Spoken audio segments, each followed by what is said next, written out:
দাদা 500 টাকার মধ্যে জগন্নাথ প্রসাদের থালি কি খেতে পারবো?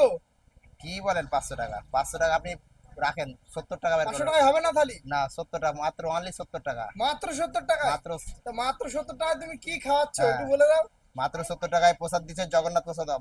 আমি না, জগন্নাথ প্রসাদম দিচ্ছে।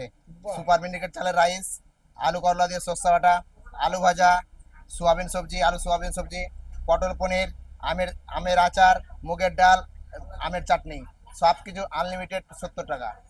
এত কম টাকায় খাওয়াচ্ছ, এতে হুম। বাসি না তো খাবারগুলো? হ্যাঁ, বাসি খাবার খাওয়াচ্ছ না তো? বাসি খাবার মানুষ খাবে? এত কম টাকায় এত হ্যাঁ, সুন্দর খাবার কি করে দেওয়া সম্ভব? এতগুলো কিভাবে সম্ভব? এটা জগন্নাথ জান, আমি কিছু জানি না। মাত্র 70 টাকায় মাত্র এই খাবার সত্তর দেওয়া টাকায় সম্ভব? এত হ্যাঁ, পদের খাবার, এত পদের খাবার। তাও আবার এত সুন্দর করে রান্না করা। হ্যাঁ, এত সুন্দর করে রান্না বাহ। করা, আনলিমিটেড বাহ। মাত্র সত্তর 70 টাকায় টাকায়। এমনকি সন্ধ্যারাতে ভেজ বিরিয়ানি হয় আবার। ভেজ বিরিয়ানি? হ্যাঁ, সন্ধ্যারাতে ভেজ বিরিয়ানি হয়।